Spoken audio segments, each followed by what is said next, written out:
Renungan Pagi Pulang ke Rumah oleh Ellen G. White, 1 April 2020. Mari kita berdoa. Bapa kami yang di sorga, Allah pencipta langit dan bumi, laut dan segala isinya, Allah yang maha besar, maha kuasa, sumber segalanya, yang kami sembah selalu melalui anak-Mu yang tunggal, Yesus Kristus. Terpujilah Yesus, anak Allah yang maha tinggi, satu-satunya jalan dan kebenaran dan hidup bagi kami. Pada pagi hari ini kami bersyukur boleh bangun dan berbakti, dan sebagaimana baca firman-Mu, serta nasihat nubuat, kiranya Roh-Mu ya Yesus menuntun kami ke dalam seluruh kebenaran, hidup kami diubahkan. Beserta kami sepanjang perbaktian ini, kehendak-Mu yang jadi, karena kami berdoa hanya melalui Yesus Kristus, anak Allah yang tunggal, yang adalah Tuhan dan Juru Selamat kami. Amin. Renungan hari ini berjudul Inti Kemenangan. Ayat inti terdapat dalam 2 Petrus 1 ayat 5 dan 6. Justru karena itu kamu harus dengan sungguh-sungguh berusaha untuk menambahkan kepada imanmu kebajikan, dan kepada kebajikan pengetahuan, dan kepada pengetahuan penguasaan diri. Perkataan ini penuh dengan nasihat dan kena pada inti kemenangan. Rasul itu mengemukakan kepada orang-orang percaya tangga kemajuan Kristen. Tiap-tiap langkah yang menggambarkan perkembangan dalam pengetahuan Allah dan dalam mendaki untuk mana tidak ada perhentian. Iman, kebaikan, pengetahuan, pertarakan, kesabaran, kesalehan, kasih akan saudara-saudara, dan amal adalah rentetan dari anak tangga itu.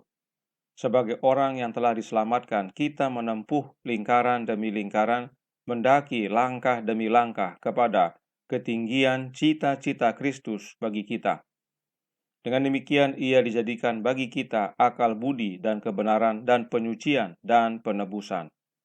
Allah telah memanggil umat-Nya kepada kemuliaan dan kebajikan, dan hal ini akan dinyatakan dalam kehidupan semua orang yang sungguh-sungguh dihubungkan dengan Dia.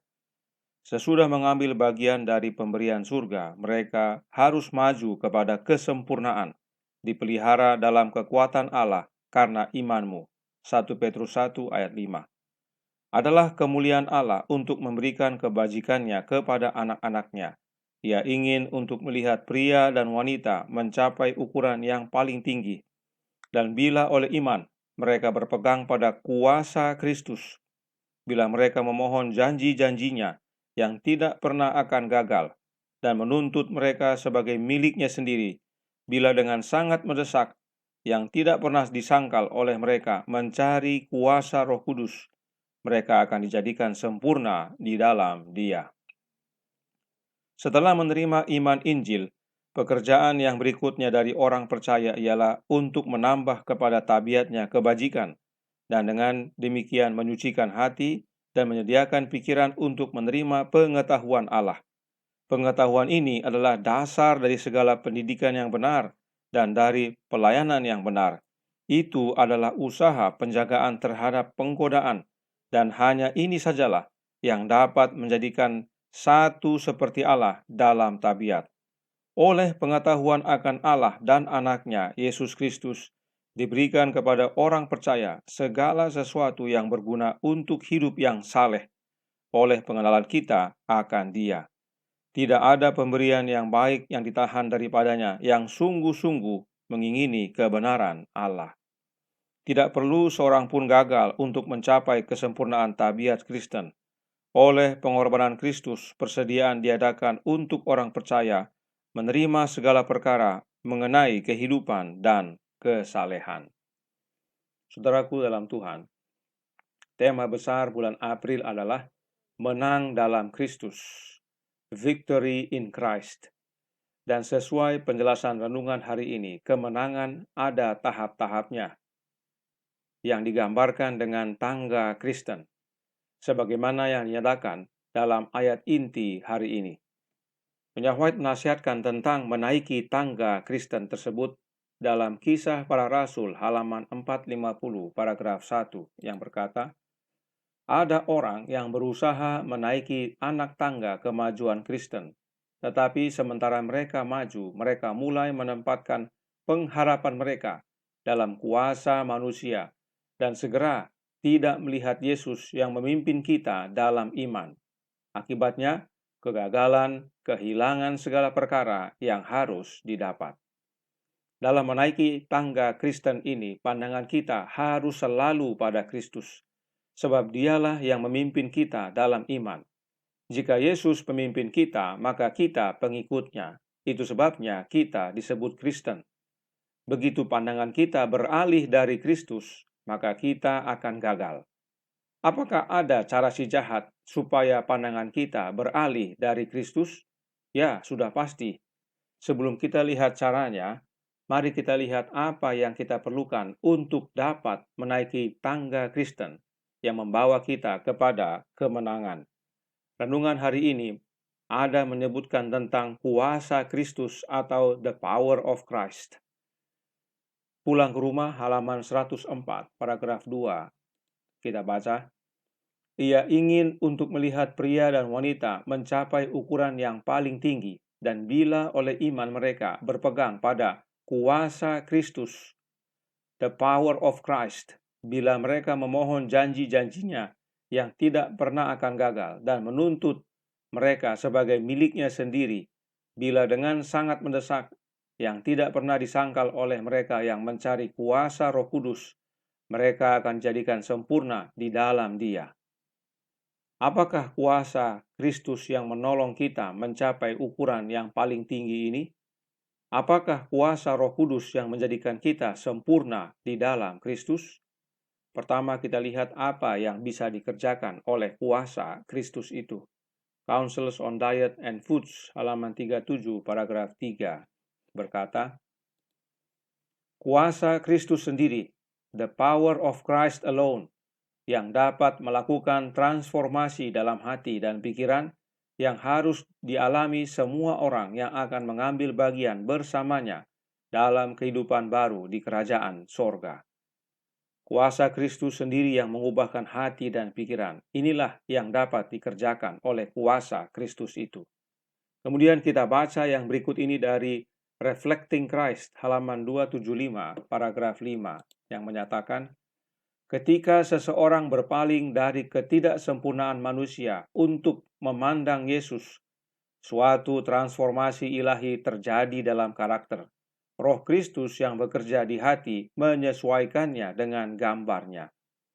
Saat kita memandang pada Kristus, terjadi perubahan karakter dalam hidup kita. Dan yang mengerjakan perubahan itu adalah Roh Kristus yang bekerja di dalam hati kita. Artinya, Roh Kristus adalah kuasa yang mengerjakan perubahan karakter tersebut. Jadi, ada hubungan kuasa Kristus dengan Roh Kristus, karena keduanya memiliki pekerjaan yang sama. Kita kembali ke kutipan sebelumnya, pulang ke rumah halaman 104, paragraf 2. Bagian biru dikatakan, mereka yang mencari kuasa Roh Kudus, mereka akan dijadikan sempurna di dalam Dia. Disebutkan mereka yang mencari kuasa Roh Kudus akan jadi sempurna dalam Kristus, atau dalam bahasa Inggris disebutkan complete in Him. Roh Kudus mana yang Nyonya White maksudkan yang dapat menjadikan kita complete dalam Yesus atau sempurna dalam Kristus? Dalam suratnya nomor 11A tahun 1894 paragraf 23, Nyonya White menyatakan, Roh Kudus adalah Roh Kristus, dikirim kepada semua manusia untuk memberi mereka kecukupan bahwa melalui kasih karunia-Nya kita boleh sempurna di dalam Dia. We might be complete in Him. Jadi, yang membuat kita sempurna atau komplit di dalam Kristus adalah Roh Kudus yang adalah Roh Kristus. Inilah kasih karunia-Nya, sebagaimana yang kita sudah pelajari dalam renungan pagi di bulan Maret. Jelas bahwa kuasa Kristus dan kuasa Roh Kudus adalah sama, yaitu Roh Kristus. Itulah yang menolong kita menaiki tangga Kristen dan tetap memandang pada Kristus saja. Kembali, apakah ada cara yang dilakukan si jahat untuk alihkan pandangan kita dari Kristus agar kita gagal dalam menaiki tangga Kristen itu? Sudah tentu ada. Perhatikan kutipan berikut dari materi 1888, halaman 696. paragraf pertama. Nyonya White menjelaskan. Alasan mengapa gereja-gereja lemah dan sakit-sakitan dan siap untuk mati adalah bahwa musuh, yaitu si jahat, telah membawa pengaruh yang sifatnya mengecilkan hati untuk ditanggungkan kepada jiwa yang gemetar. Dia, yaitu sang musuh, si jahat, telah berusaha untuk menutup pandangan mereka dari Yesus sebagai penghibur. Ya, perhatikan ini. Setan berusaha menutup pandangan kita dari Yesus yang adalah sang penghibur. Sebagai yang menegur, yang memperingatkan, yang menasehati mereka dengan mengatakan, inilah jalan, berjalanlah di dalamnya. Siapakah jalan itu? Yesus Kristus. Kita harus berjalan di dalam Yesus, bukan di luar Yesus. Jadi musuh di sini adalah setan, dan setan berusaha menutup pandangan umat Allah dari memandang kepada Yesus yang adalah sang penghibur. Pandangan umat Allah dialihkan dari Yesus kepada oknum lain yang bukan Yesus, yang katanya penghibur juga, yang kaum Trinitas sebut Allah Roh. Nah, roh nubuat tidak pernah mengajarkan bahwa oknum Allah Roh itu adalah sang penghibur. Roh nubuat selalu selaras dengan Alkitab yang mengajarkan bahwa penghibur itu adalah Yesus Kristus. Ingat kembali kutipan berikut ini dalam manuskrip Releases volume 5, halaman 364, paragraf 4. Biarlah mereka mempelajari Yohanes pasal 17 dan belajar bagaimana berdoa dan bagaimana menghidupkan doa Kristus. Dia adalah sang penghibur. Perhatikan ini ya. Kristuslah sang penghibur itu. Dia akan tinggal di hati mereka. Bagaimana caranya? Melalui kehadiran rohnya. Membuat sukacita mereka penuh. Bisa lihat apa yang Yesus sampaikan kepada murid-muridnya tentang penghibur adalah tentang dirinya sendiri. Pasal 17 adalah doa Yesus setelah dia berbicara kepada murid-muridnya dalam pasal 14, 15, 16 dari buku Yohanes. Dan Nyonya White menasihatkan untuk kita pelajari Yohanes pasal 17 agar kita mengetahui bahwa Yesuslah sang penghibur itu dan Yesus tinggal dalam hati kita melalui kehadiran rohnya. Tapi setan alihkan pandangan kita dari Yesus sebagai sang penghibur kepada oknum lain yang bukan Yesus yang kata dia penghibur juga. Hati-hati saudaraku dalam Tuhan. Dan apa pentingnya memiliki roh Kristus ini? Dengan memiliki roh Kristus, hati kita dibersihkan dari unsur dosa. Dan sesuai renungan hari ini menyatakan bahwa hati yang dibersihkan menyediakan pikiran untuk menerima pengetahuan akan Allah. Pengetahuan akan Allah adalah penting. Itu menjaga kita dari penggodaan serta menjadikan kita satu dengan Allah dalam karakter. Nah, bagaimana kita mengenal Allah? Membina Keluarga Sehat halaman 379 paragraf 2. Sebagai oknum yang berpribadi, Allah telah menyatakan dirinya melalui putranya, anaknya. Cahaya kemuliaan Allah, gambar wujud Allah, ialah Yesus sebagai juru selamat pribadi telah datang ke dunia ini. Sebagai juru selamat pribadi, ia telah naik ke atas. Sebagai juru selamat pribadi, ia membela perkara di pengadilan sorga. Di hadapan tahta Allah, demi kita ia melayani seorang serupa dengan anak manusia. Allah menyatakan dirinya melalui anaknya, Yesus Kristus kepada kita. Kenapa Allah menyatakan dirinya melalui anaknya? Ingat, karena dosa kita telah terpisah dari Bapa. Yesaya 59 ayat 2. Dan karenanya harus ada jalan yang menghubungkan kita kembali kepada Bapa. Dan jalan itu hanya satu, yaitu anaknya, Yesus Kristus. Dan terlebih, masih dalam buku yang sama, Membina Keluarga Sehat, halaman 380, paragraf 3. Nyonya White nyatakan, Aku dan Bapa adalah satu. Demikian penjelasan Yesus.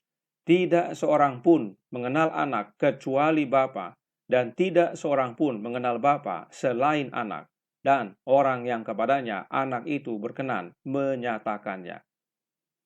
Inilah dasar utama kenapa Allah Bapa menyatakan dirinya melalui anaknya. Allah Bapa menyatakan dirinya melalui anak karena hanya anak yang mengenal Bapa. Ya. Tidak seorang pun mengenal Bapa kecuali anak. Dan hanya Bapa yang mengenal anak. Ya. Tidak ada yang lain. Itu sebabnya Bapa menyatakan dirinya hanya melalui anaknya. Dan ini Nyonya White kutip dari Yohanes 10 ayat 30 serta Matius 11 ayat 27. Roh nubuat selalu selaras dengan Alkitab. Itu sebabnya renungan hari ini menyatakan dalam Pulang ke Rumah halaman 104 paragraf 2 yang berkata, oleh pengetahuan akan Allah dan anaknya, Yesus Kristus diberikan kepada orang percaya segala sesuatu yang berguna untuk hidup yang saleh oleh pengenalan kita akan Dia. Mau hidup saleh?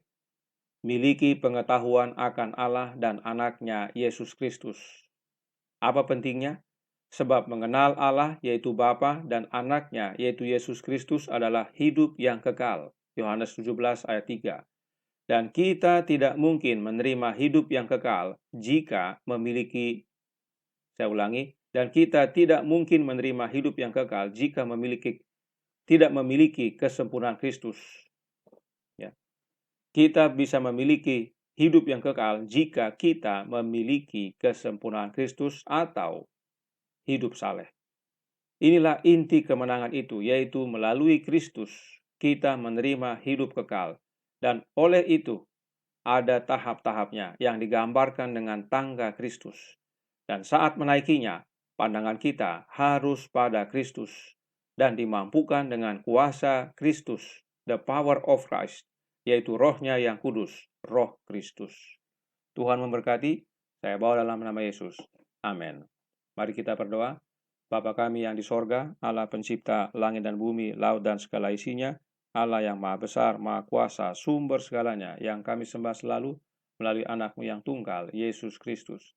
Terpujilah Yesus, anak Allah yang maha tinggi, anak domba yang menghapus dosa dunia ini. Terima kasih atas renungan hari ini.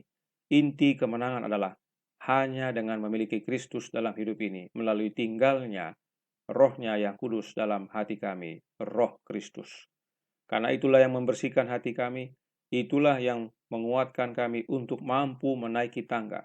Itulah juga yang selalu membuat kami memandang pada Yesus. Dan itulah yang menolong kami mengenal Allah. Karena itu semua mendatangkan keselamatan. Tuhan tolong kami, beserta kami sepanjang hari ini. Karuniakan roh anakmu dalam hati ini. Ampunkan kami akan dosa dan salah. Karena kami berdoa hanya melalui Yesus Kristus, anak Allah yang tunggal, yang adalah Tuhan dan Juru Selamat kami. Amin.